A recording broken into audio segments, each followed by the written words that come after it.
what they call derivation principle.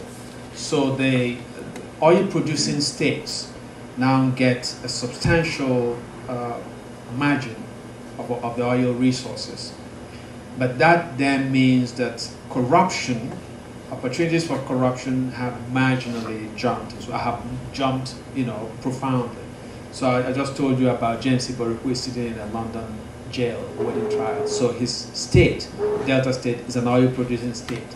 And he stole 75% of the oil revenue that the federal government, the oil checks that the federal government sent to him. He kept 75% of it. See? And so, in a lot of ways, it's oil companies that benefit next, followed by government officials at the federal level, and then governors, all governors, but particularly governors in the oil producing states. So even though more revenue is getting into the oil producing states, most of the governors have not used those resources to improve the lives of the people. What has happened is that in some oil producing states, the governors take as much as $5-6 million every month as security vote. You see, so where poorer governors take 2.2 million, an oil producing governor might set his own security vote at $6 million to $10 million every month that they receive. Yeah. Please. Yeah. At this time, what steps are being taken to remedy the massive environmental degradation in oil producing areas? Okay, very little, very little. A few months ago, first of all, when the Gulf oil spill happened in this country, I think Americans were shocked because it brought it home. Well, this is a reality that people in the oil producing areas of Nigeria, the Niger Delta, have lived with. The waters are covered with thick layers of oil from years and years of oil spillage, right? And the Nigerian government is embedded with oil companies. And so there are no standards, there is no enforcement. What happens is that even when government officials make any form of noise, it's just to receive payoffs. So they say, hey, we don't like what's going on, and they are paid off, and then they like what's going on. Which is part of the battle. We need legitimate governments, because it's only when you have a government that feels itself answerable to the Nigerian people that you will begin to find laws and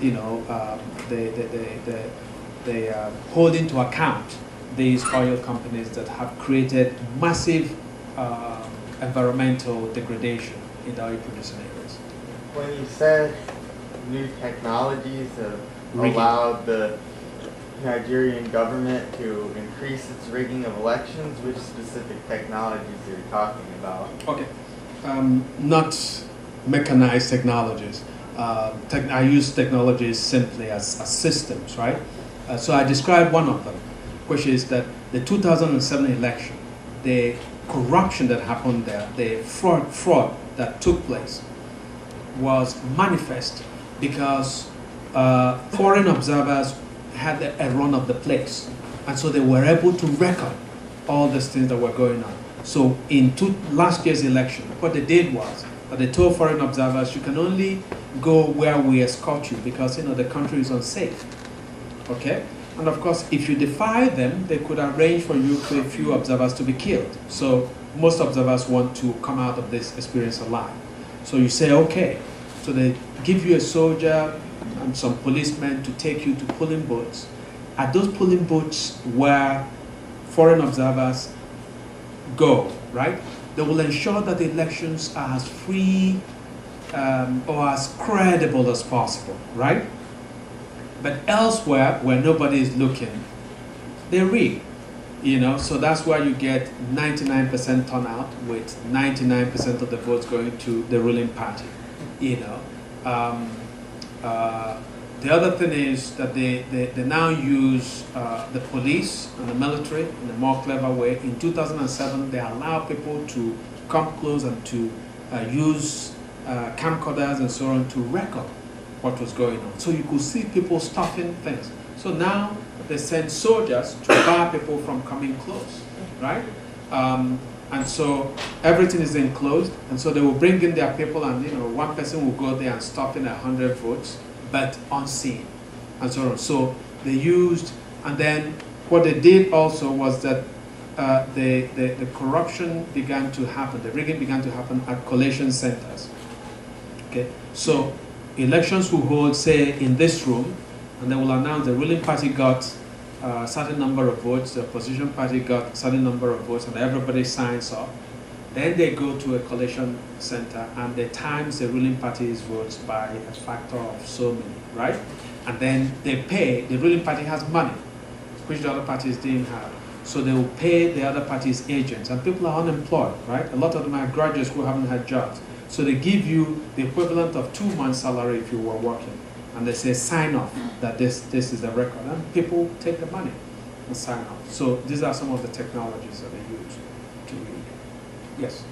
Yeah, from what you say about these elected officials, states, Mm-hmm. I was just curious, what are the names of the political parties in Nigeria? What do they say they stand for? Yes. I mean, what are the opposition parties all about? Okay. Now, the ruling party is the People's Democratic Party. Of course, there are. Of course, there are. Nigerians they have redefined, and people say call them people destroying party, and so the main opposition party is the Action Congress of Nigeria, which actually made a huge captured all the southwestern states in this past elections. Then there's the Congress Party of Congress People's CPC. Anyway, so there's the CPC, which whose presidential candidate is very popular. He's a former military officer who is incorruptible, and people believe that had he become president, he's the only one who could have put past presidents on trial and governors. And of course, the Nigerian ruling elite made sure that there might have been, if the elections were credible, there would have been, a lot of us think, a runoff between him and the man who was rigged in Jonathan. But the ruling elite, even in opposition parties, were in agreement that this man is too dangerous for us. So they made sure that Jonathan was able to rig it in the first round